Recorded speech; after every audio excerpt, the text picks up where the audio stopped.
Avant tout, je voudrais vous remercier pour cette rencontre. Comme je le disais à l'entame de mon propos, rencontre que j'ai voulu faire avec pour donner l'opportunité d'échanger sur des sujets importants qui concernent notre société, notamment ceux des femmes, des enfants et aussi, entre autres, mes différents programmes. Et dans la mesure où il y avait quand même une demande assez forte d'interview et que je ne pouvais recevoir, je ne pouvais me déplacer ça et là, ni recevoir tous. Bon, j'ai jugé sur le conseil de mon staff de vous réunir tous ensemble, de vous rencontrer et d'échanger avec vous. Surtout que l'occasion, quand même, voilà, était importante, ou est importante, devrais-je dire. En l'occurrence la célébration de la Journée mondiale de la femme. Et je voudrais donc à nouveau vous renouveler mes remerciements pour votre disponibilité ainsi que l'intérêt placé en ma modeste personne pour échanger sur des sujets aussi importants que sont les droits de la femme, les engagements de la femme, l'avenir ou le devenir de la femme, entre autres. Voilà, donc merci pour cela. Et si vous pouvez me rappeler donc le résumé, c'est ça. Voilà, donc pour résumer, je dirais que donc de manière globale,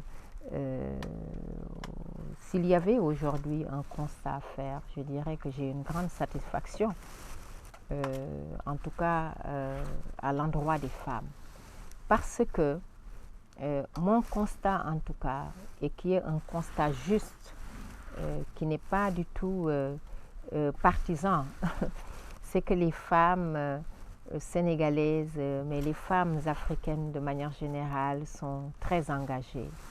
Les femmes africaines sont très dynamiques. Les femmes africaines de manière générale sont très très dignes. J'ai cette chance de parcourir le monde et particulièrement les pays africains, et à l'occasion de mes sorties, j'ai aussi cette autre chance de discuter, d'échanger, de rencontrer pendant mes déplacements sur le terrain des femmes de toutes les couches, voilà, sociales. Et parmi ces femmes-là, il y en a, toutes certes me marquent beaucoup, toutes certes forcent mon respect, et j'éprouve envers toutes naturellement beaucoup d'admiration, de considération, de respect, mais il y en a qui vraiment me touchent profondément, c'est celles qui sont dans les zones rurales.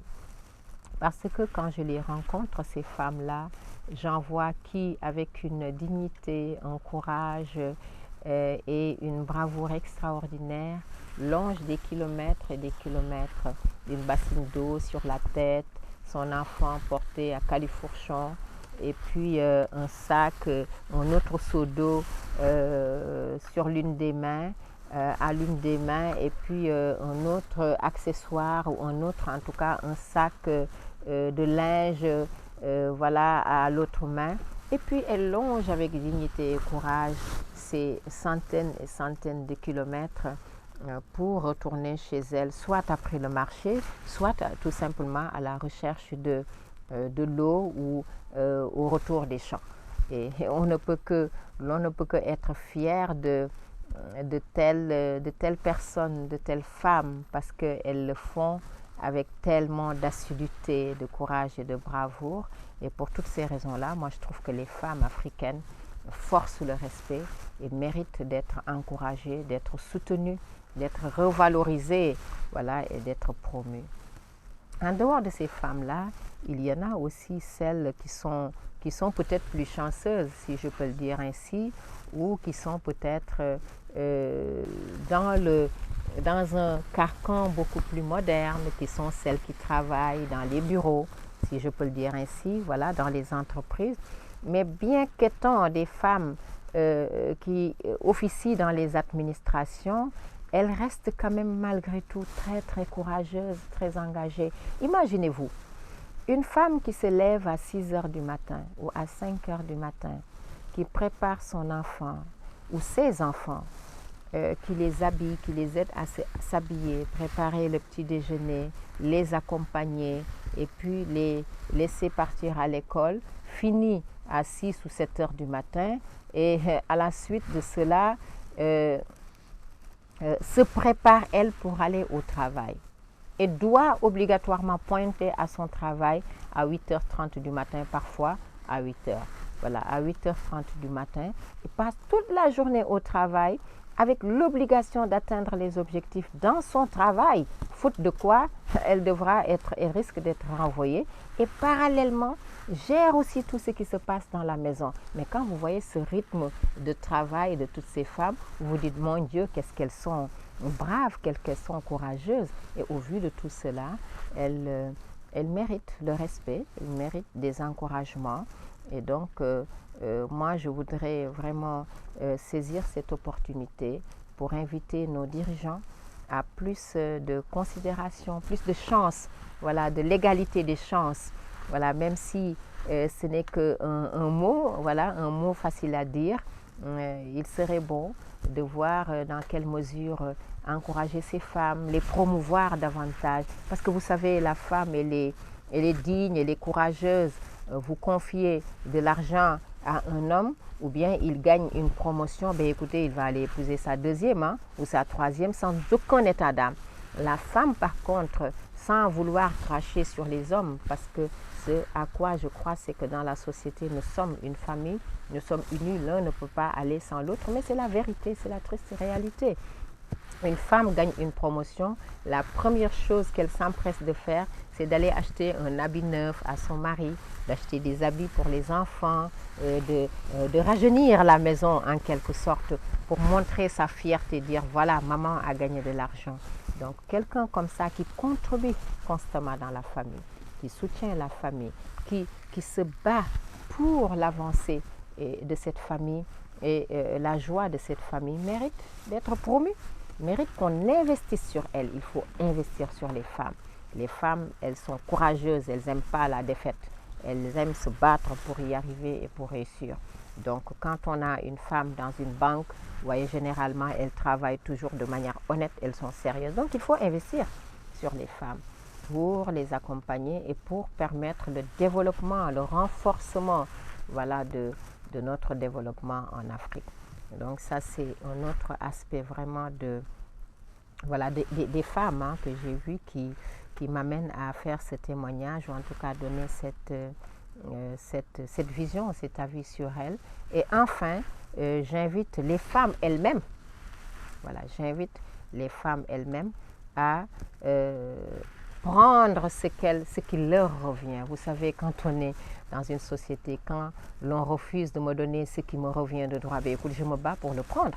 Et elles doivent le faire, elles doivent se battre pour elles-mêmes, que leurs droits soient respectés davantage, pour qu'elles soient reconnues davantage, pour qu'elles soient revalorisées davantage. Parce que les femmes unies, les femmes fortes, on peut soulever des montagnes. Moi, j'en sais quelque chose à travers mes différents programmes, notamment le Festival international Chant des Linguères au Mali, d'où nous venons il y a quelques semaines de cela, et qui a connu un succès extraordinaire. Les femmes étaient tellement engagées que nous avons réussi à relever ce défi-là.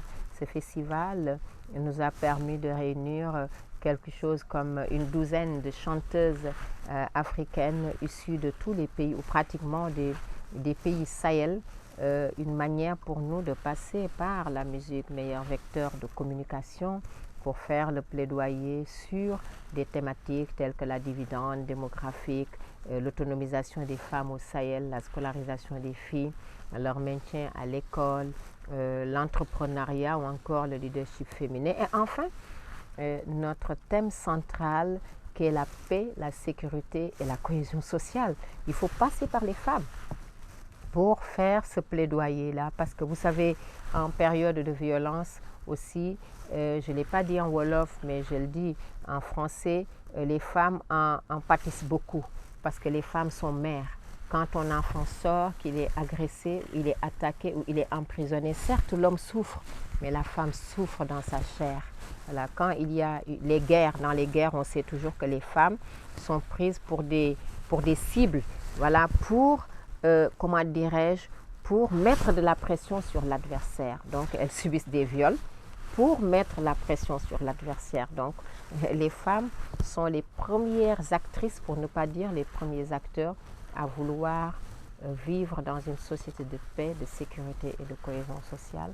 Raison pour laquelle, à travers ce festival international Chant des Linguères, nous avons choisi ce thème central de la paix, la sécurité et la cohésion sociale, avec au cœur de cette thématique les femmes, et pas n'importe quelle femme, hein, les femmes chanteuses pour passer par la musique, véhiculer ces messages forts, mais aussi des femmes de divers domaines, des intellectuels, des magistrates, avocates, des entrepreneurs, des femmes opératrices économiques, des banquières, mais aussi des femmes de la communauté rurale, des artistes, des artisans. Donc c'est vous dire l'importance de certains programmes que nous organisons à travers aussi les femmes. Et enfin, pour faire le résumé, nous avons abordé la question sur les activités que mène mon association humanitaire Lumière pour l'enfance Kumbagaolo, qui est une association à but non lucratif que j'ai créée en 1997, il y a donc quelques années de cela, et dont l'objectif est de faire la promotion de l'éducation à travers la réhabilitation de centres, d'écoles, la promotion de la culture, bien sûr, à travers l'organisation du Festival international Le Chant des Linguères, initié cette année, dont la première édition s'est bien passée au Mali, et au Sénégal 2 éditions déjà, et que nous comptons réaliser dans beaucoup d'autres pays, puisque nous voulons en faire un festival itinérant plutôt, et aussi les objectifs de notre association, entre autres, sont la protection de l'environnement, mais surtout l'aide à l'enfance. Et dans le cadre de cette association-là, nous avons récemment eu la confiance du Japon à travers l'ambassade de Japon, avec qui nous avons, il y a quelques jours de cela, signé une convention de partenariat pour bénéficier d'un financement de près de 50 millions de francs CFA afin de réhabiliter l'école Pikine 17 qui se trouve dans la banlieue dakaroise. Une manière pour nous de renforcer l'éducation, une manière pour nous de permettre aux enfants de travailler dans des conditions adéquates d'éducation, parce que, comme vous le savez, l'éducation est non seulement un droit inaliénable, mais l'éducation est aussi le fondement d'une nation, en tout cas qui veut se développer. C'est très important. Donc, pour toutes ces raisons-là, nous avons ciblé ce domaine très important en dehors de celui de la santé, puisque antérieurement, notre association a eu à réhabiliter les centres Kër Xale et Estelle, donc au centre de santé Kër Xale et Estelle, toujours dans l'enfance et l'éducation. Et donc, voilà, donc on a eu le plaisir de pouvoir réaliser ce projet, et j'invite toute la communauté, en tout cas la population pikinoise, les responsables de l'école, d'en faire bon usage une fois que les travaux seront terminés. Voilà. Et enfin, dans le cadre de nos échanges, pour résumer, nous avons parlé entre autres sujets de GoMedia, qui est une entreprise de communication de médias que j'ai eu à créer, et d'autres thématiques. Voilà, entre autres les violences faites aux femmes, et une de vos collègues m'a interpellée sur les violences qui généralement, ou dont les parents généralement, que les parents taisent généralement, à l'exemple de femmes qui le subissent, et qu'à l'arrivée de la maison, on vous conseille toujours de retourner dans le domicile conjugal, parce qu'il faut, voilà, accepter, il faut prendre sur soi.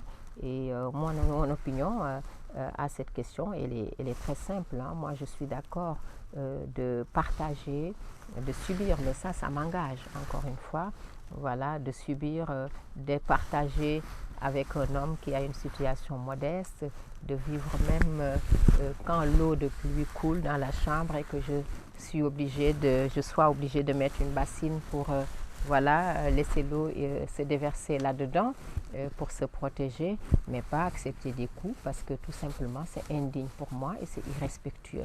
Et je pense aussi au-delà de la personne ou des personnes que sont l'homme et la femme qui partagent de tels actes pour moi qui ne sont pas les meilleurs. Les enfants qui sont autour en pâtissent puisque leur éducation en pâtissent, leur état d'esprit, leur fonctionnement, leur avenir, parce que tout simplement amenés à vivre dans des ambiances de conflit, dans des ambiances de vulgarité, dans des ambiances qui demain les empêchent voilà, d'avoir cette vie responsable et cette vie de sérénité. Effectivement, nous avons aussi abordé la question sur le cas douloureux de Maïmouna Ndour Faye, notre sœur, en qui je connais que du courage, de l'abnégation dans son travail, du professionnalisme et beaucoup de dignité. C'est une personne que j'apprécie beaucoup, pas parce que tout simplement c'est une femme seulement, mais non, c'est une citoyenne sénégalaise qui se bat bien, en qui en tout cas moi, dont je ne connais que de bonnes valeurs. Et au-delà de sa personne, donc en fait moi je l'encourage de toutes les façons à se relever. Je lui souhaite bonne chance et je prie pour elle qu'elle se relève et puis qu'elle puisse vaquer à ses occupations. Mais au-delà de la personne de Maïmouna Ndour Faye, moi ce que j'ai à dire c'est que la violence dans une société ce n'est pas bon. Cela comment dirais-je, cela n'est bon pour personne. Cela ne fait avancer une société. Parce que vous savez, même si dans votre petite maison, quel que soit le nombre de personnes qui y vivent, grandes ou petites, la maison, s'il y a de la violence, vous ne pourrez jamais être en paix. Vous ne pourrez jamais vous éclore, vous ne pourrez jamais vous développer. Une société doit vivre dans la paix. Je peux comprendre que nous ne soyons pas d'accord, que nous ayons des idées divergentes. C'est normal, hein, parce que aussi chacun a le droit de penser, de voir comme il le pense, mais malgré tout, gardons de la retenue. Ce n'est pas parce que je suis d'accord avec toi que je dois être agressif, que je dois être violent dans des propos verbaux, dans des propos que je dois être agressif. Non, je dis ce que j'ai à dire, je respecte ta vision, respecte la mienne. J'invite les Sénégalais, hommes et femmes, à plus de conscience citoyenne, à moins de violence dans nos sociétés, à moins d'agressivité, parce que cela ne nous apporte rien et cela change l'image et l'identité de notre société sénégalaise. Et j'invite aussi nos dirigeants, nos leaders politiques, gouvernements, à protéger mieux les populations sénégalaises contre les agressions, parce qu'il y a beaucoup d'agressions dans nos cités, dans nos quartiers. Il faut sécuriser les populations, surtout d'autant plus que nous n'avons pas les mêmes moyens de transport et de déplacement qu'en Europe. Parfois, quelqu'un prend le transport en commun, descend dans une localité, marche des mètres, ou même parfois 1 kilomètre pour arriver dans sa maison, d'où l'importance d'avoir des quartiers éclairés, d'avoir de la sécurité, voilà, se protéger. Donc, en un mot, en fait, pour finir sur ce point-là, vraiment, j'invite à la paix, à la sécurité, à la cohésion sociale, puisque cela est le thème qui me préoccupe beaucoup, qui m'intéresse, sur lequel je me suis intéressée depuis plusieurs années, parce que j'ai été en 2007 à Bouaké en pleine guerre. J'ai été très très fière de contribuer au dépôt des armes par les militaires. Donc aujourd'hui, si je continue ce plaidoyer-là au-delà de mon pays, dans mon pays, au-delà de mon pays, j'en suis très fière et j'invite chacun à plus de sérénité, quel que soit ce qui se passe, quel que soit ce qui peut arriver. Et j'invite les femmes à s'impliquer davantage dans ce rôle-là. Et les femmes, pour moi, ce sont les mères qui sont dans les maisons, ce sont les sœurs, parce que c'est nous qui gérons les foyers, à ne pas attiser le feu, à ne pas inviter à la violence, puisque nous sommes dans la journée mondiale de la femme. Donc c'est l'occasion aussi d'inviter les femmes à cela, parce que quand il n'y a pas la paix, c'est les femmes qui en pâtissent. Voilà, donc j'invite tout le monde à plus de sérénité et au respect, enfin, des droits des femmes. Je pense aussi dans nos résumés, nous avons parlé d'un nommé Mamadou Lamine Diallo, c'est ça? C'est comme ça qu'il s'appelle. Voilà, pour vous dire que voilà. Enfin, moi, j'ai répondu tout à l'heure à votre question concernant M. Diallo, pour qui je n'ai rien contre. Et d'ailleurs, que je ne connaissais pas très bien, je vais être très honnête. Hein. Voilà. J'ai été à la fois choquée et étonnée que M. Mamadou Lamine Diallo s'attaque à ma personne, d'autant plus que moi, je ne le connais pas, je n'ai rien à voir avec lui. Et même si c'était le cas, je trouve que cela ne le justifie pas.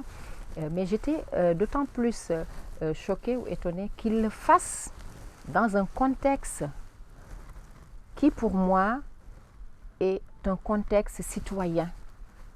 Parce que si M. Diallo, pour répéter ces mots, je m'en excuse si toutefois j'ai transformé ces mots, voilà, dit qu'il ne dialogue pas, qu'il ne discute pas avec moi, ou en tout cas dans son discours, si je résume, je n'avais pas ma place au dialogue national, ben, je suis bien désolée, M. Diallo, mais c'est votre droit et c'est votre vision, c'est sa pensée sur ma personne, ou en tout cas sa vision. Chacun est libre de penser ce qu'il veut et comme il veut.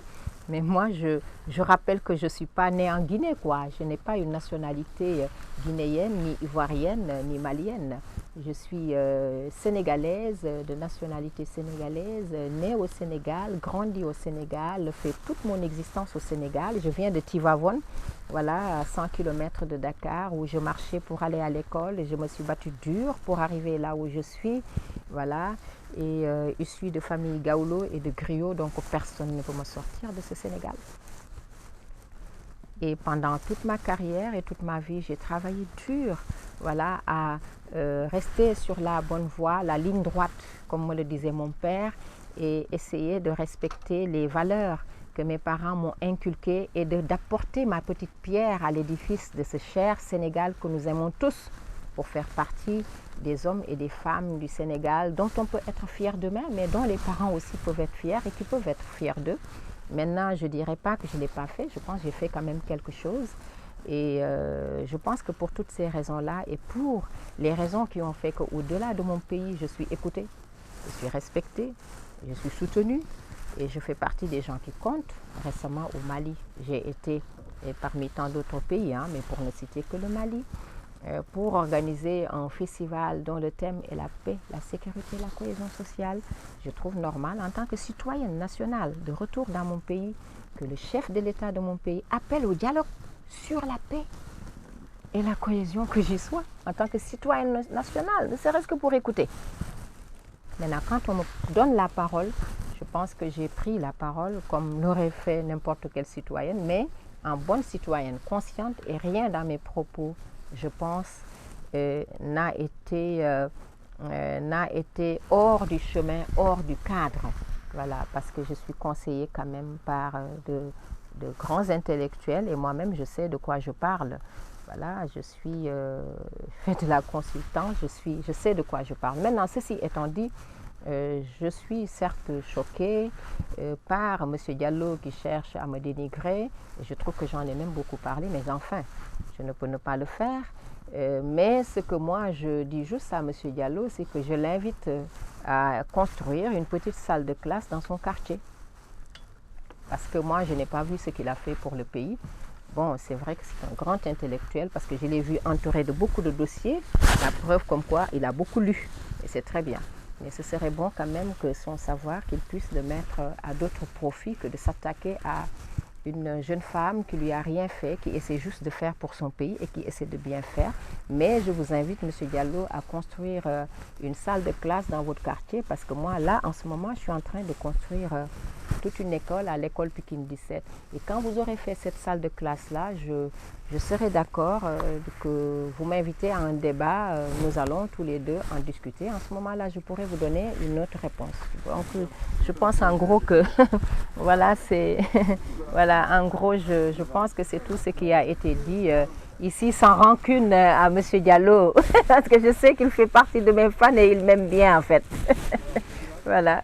Alors, mon message à l'endroit de la communauté chrétienne, c'est un message de solidarité, de partage et de paix. Vous savez, le Sénégal a cette chance extraordinaire d'être un pays où vive la laïcité, où vive un peu tout le monde. Les musulmans, les chrétiens, toutes les ethnies. Et quand vous arrivez, vous ne pouvez pas savoir qui est qui. Et nous avons cette chance extraordinaire. Et pour toutes ces raisons-là, nous nous devons de préserver la paix et la cohésion. Et les chrétiens vivant chez nous ou ailleurs sont des personnes d'une politesse extraordinaire, d'une discrétion, d'une amabilité extraordinaire. Et moi, je les apprécie beaucoup pour ces qualités humaines-là qu'ils ont. Et je saisis donc cette opportunité pour répondre à votre question, pour leur souhaiter un bon mois de carême et leur souhaiter aussi une bonne fête. Voilà, une bonne fête à l'issue de ce mois de carême. Et aussi leur souhaiter à leurs femmes une bonne fête du 8 mars.